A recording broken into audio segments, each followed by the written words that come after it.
¡Hey! ¿Cómo están? En esta sesión de psicomagia vamos a hablar un poco de cómo encontrar propósito en la vida.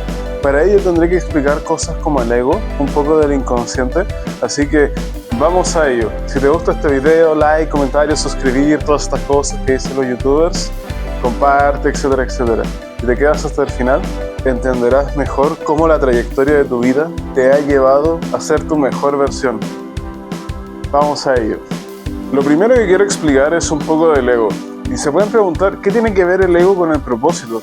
Pues, para encontrar tu propósito debes conocer muy bien tu ego. Domina a tu enemigo primero, en este sentido, para precisamente dominarte a ti mismo. ¿A qué me refiero con eso? Pues el ego se le suele definir como todo aquello que genera separación entre tú y el resto del mundo.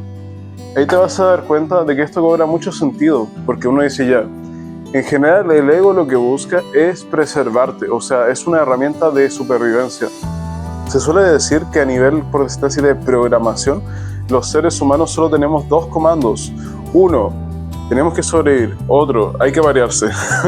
Y si te fijas, son cosas muy bestiales, pero que a nivel inconsciente de la mente profunda humana definen muchas cosas para ti. Entonces tu ego tiene constantemente este deseo de, por decirlo así, satisfacer tus necesidades, protegerte, hacerte sentir el más importante, que destaques, que en cierta medida, si te fijas, te adaptes y evoluciones.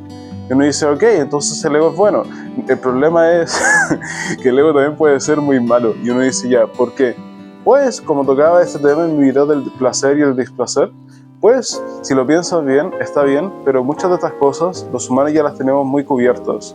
Entonces, claro, es como ya, el ego te dice, come más, porque comer es supervivencia. El ego te dice, ya, mira, entrégate a lo pasional, porque finalmente todo eso es lo mejor para ti, porque preservas la especie, etc.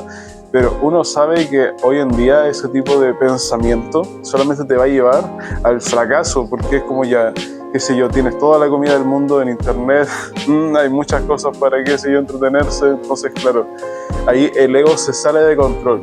Y uno dice, ok, mi problema entonces es que no sé balancear mi ego. Exactamente. Ok, pero para eso, si te fijas, debemos entender bien el ego para saber cómo operar con él. Porque no es una buena idea tampoco el querer, como por decirlo así, deshacerse de él. Porque si no tienes ego, entonces no vas a creer que tienes lo necesario para lograr grandes cosas. Te vas a autosacrificar por otros y ahí de nuevo caes en otro desequilibrio. Mi propuesta en ese sentido es usar el ego como un motor para tu propia fortaleza personal, porque ya incluso en el conocimiento, digamos, de la sabiduría antigua, por ejemplo, en la Cábala se te suele decir que el ego es importante y deberías precisamente estar centrado en él más o menos hasta los 40, porque deberías usarlo como una herramienta de desarrollo personal. Me dicen ya, ¿cómo exactamente? Pues, si tienes claro tu propósito, lo que hablaremos a continuación, simplemente puedes usar tu ego para alimentar ese deseo y decir ya, yo por ejemplo, qué sé yo, en mi caso sería como yo soy el mejor psicólogo. Entonces, claro, ahí voy generando el efecto bola de nieve y con eso me motivo a seguirme desarrollando, a hacer proyectos, a hacer cosas. Entonces, claro, ahí el ego se convierte en algo positivo. Si hablamos en ese sentido con un deportista, bueno, hay famosas historias de deportistas que ellos ya se decían a sí mismos que eran los mejores mucho antes de siquiera hacerlo. Famosa la historia de este boxeador que, claro, él se decía desde niño que iba a ser el mejor boxeador. Claramente no lo era, y esto no es acerca de, por decirlo así, mentirse a lo mismo, sino más bien la famosa frase de fake it until you make it. Si te dices que eres algo, te lo dices constantemente, eres capaz de visualizarte realmente haciéndolo, pues estás en muy buen camino para lograrlo, a decir verdad. Eso es lo que tienes que hacer. Usa el ego como una herramienta, pero no te dejes engañar por él, porque recuerda que finalmente el ego en cierta medida también te separa del resto de la gente, porque te hace ser, el ego es muy frágil. Entonces, claro, si eres cuestionado, criticado, estas cosas, puede que precisamente el ego termine siendo una herramienta en tu contra. Entonces uno dice ya, ¿y qué debería hacer en ese sentido? Pues yo diría que tener humildad. Y uno dice ya, pero tener ego y humildad son conceptos contradictorios, ¿no es así? Claro, pero es que lo contradictorio se equilibra, ¿o no? No puedes tener luz sin oscuridad y oscuridad sin luz. Entonces, en este sentido, no puedes perder ninguna de las dos, pero tienes que tenerlas bien balanceadas. Esa es la clave. Y uno dice ya, la humildad, ¿qué es la humildad en este sentido? Pues la humildad es precisamente lo que nos conecta con el resto. Famosa es, por ejemplo, la frase de Dale Carnegie, de su libro, un famoso psicólogo, que solía decir: usted no critique a nadie, porque todas las personas tienen su ego. Entonces, si tú criticas a alguien, lo que vas a hacer es convertirlo en tu enemigo y no ganas absolutamente nada. En este sentido estoy muy de acuerdo. Cuando criticamos a otras personas, en realidad nos estamos criticando a nosotros mismos. Nunca se trata de las otras personas, se trata de cómo nosotros nos vemos en los otros. Esa es la clave. Y uno dice ya, estoy criticando a esa persona porque es descuidada y cosas así. Ok, pero tú también eres descuidado en ciertos momentos, o eres obsesivo con el control y por eso te choca que otras personas precisamente tengan más libertad, etcétera, te hace sentir mal contigo mismo. Por eso los criticas. Y este es un aspecto clave a entender, sobre todo si vas a buscar tu propósito. Pasemos a eso. Si queremos encontrar nuestro propósito, la verdad no es tan complicado. Debes hacer un autoanálisis. Y uno dice ya, ¿cómo hago esto? Pues, en primer lugar, quiero que recuerdes tu infancia. Recuerda tus deseos, qué era lo que buscabas, qué era lo más importante para ti, con qué te obsesionabas. Ahí siempre hay una muy buena pista. Yo, por ejemplo, recordaba que en mi infancia me encantaba ver televisión, pero también, curiosamente, hablando de la gente, yo siempre me acuerdo de detalles de las series que me dicen: oye, ¿cómo te acuerdas eso? Y yo me ponía a pensar y decía, claro, porque cuando era un chico muy retraído, entonces por lo mismo, yo en cierta medida vivía a través de los personajes. Me gustaba ver cómo experimentaban la vida, qué emociones tenían, cómo enfrentaban los problemas. Y claro, después que estaba en la adolescencia me ponía a pensar y decía, yo igual era como el chico que estaba muy enojado con el mundo y estas cosas. Y era como, claro, porque me sentía un incomprendido y quería comprender a los demás. Siempre como que miraba la vida un poco en tercera persona. Y después de adulto, bueno, aquí me tienen haciendo esto y yo decía, por supuesto que estoy haciendo esto. Intento comprender a la gente para comprenderme a mí mismo. Ahí es donde te empiezas a dar cuenta de cuál es su propósito. Porque tú puedes decir esto de todas las personas. Siempre hay un hilo conductor, pero uno es el que no lo ve. Y no lo ves porque no te estás cuestionando a ti mismo. No estás preguntándote, ¿por qué hago esto? ¿Qué deseo tengo para hacer esto? Esa es la clave. El deseo es tu motivación, es tu combustible para buscar las cosas. Y si te fijas, mucho de ese deseo se saca del ego también. Por lo mismo, uno debe aprender a dominarlo y no que te domine él. Recuerda que tu ego en este sentido es tu cerebro más primitivo, lo más bestial dentro de ti. Pero no solo de pan vive el hombre, famosa cita, ¿no? Tienes que encontrar propósito. Y uno dice ya, ¿qué exactamente es el propósito en este sentido? Pues, ¿qué es el propósito?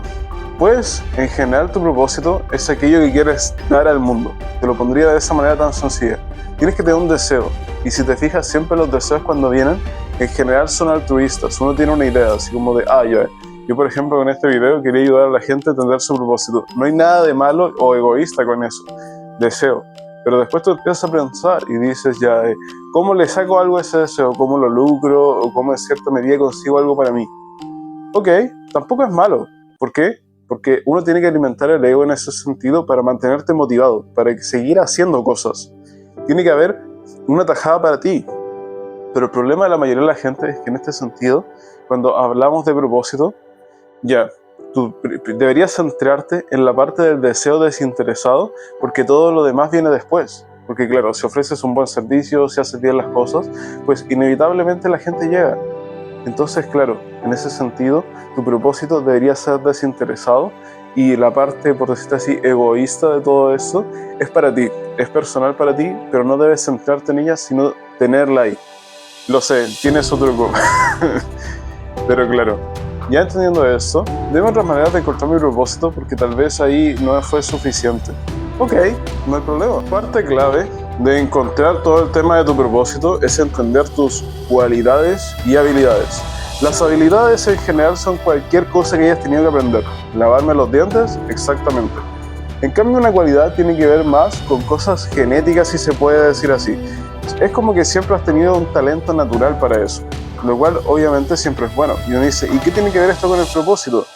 Pues yo estoy convencido que tu inconsciente lo que en cierta medida siempre te ha guiado a aprender o a hacer cosas relacionadas con tu propósito de alguna manera. Porque claro, Ahí uno dice ya, si siempre, qué sé yo, me ha gustado la creatividad, el dibujar, el hacer cosas, armar muebles, no importa, cosas de hacer con las manos, pues claramente tu propósito tiene que estar relacionado con la creatividad de alguna manera, ¿no lo crees? Y claro, esto lo puedes llevar a todas las áreas en tu vida, simplemente tienes que preguntarte el por qué hacía eso. Y por lo mismo, es bastante importante en este sentido tener una buena autoestima, porque una persona con una buena autoestima valora las cosas que sabe hacer. Y eso es bastante clave para encontrar tu propósito, porque piensa que tu propósito siempre tiene que ver con qué puedes darle a este mundo. Y yo siempre en ese sentido pienso que tener un ego también es importante, que tienes que creer que lo que tienes que ofrecer es valioso para los demás. Y hay muchas personas que en este sentido se achican a sí mismas y creen que eso es humildad. No es humildad, es precisamente baja autoestima. Necesitas creer que puedes aportarle a la gente. Solamente así te terminarás de desarrollar y ofrecerás tu verdadero regalo a este mundo. Parte de eso es el propósito. Una cosa que es una actividad muy buena que me gusta para eso es que en la infancia anota tus deseos, lo que veníamos conversando antes, ¿cierto? Anótalos todos. Y también en la adolescencia, adultez en general de toda tu vida. Después haz otra columna y ahí anota todos tus dolores. ¿En qué sufrías en cada una de estas fases de tu vida? Y tú puedes decir, ¿y por qué querría hacer eso? ¿Qué tóxico usted como psicólogo que me hace recordar todo lo que he sufrido en mi vida? Bueno, es que de ahí sacas tu sabiduría también. Uno tiene que tener este sentido de valorar lo negativo que te ha pasado en la vida para apreciar las enseñanzas. Y uno dice ya, ok, ¿para qué? Asocia, hazle las líneas, por decirlo así, a precisamente tus deseos con tus dolores. Porque siempre tu dolor está relacionado con esto también. Es como ya, en mi caso, como yo les decía, era un chico bastante retraído y estas cosas, entonces ya mi dolor era precisamente no conectar con la gente, etc. Pues aquí me ven conectando con la gente, enseñándole a las personas en cierta medida a conectar consigo mismas. Entonces, claro, ahí aprendes muchísimo de ti mismo. Y con lo mismo, entiendes qué puedes ofrecerle al resto de personas. Usualmente uno precisamente está ayudando a la gente con cosas que uno mismo ha resuelto o que tienes algún enfoque único de cómo resolverlas. Entonces ahí tú puedes aprovechar todo eso a tu favor. Eso ha sido el video de hoy. Espero que les haya gustado. Cualquier cosa, ahí me dejan en comentarios otro video que les gustaría que hiciera. Yo siempre los leo. Nos estamos viendo.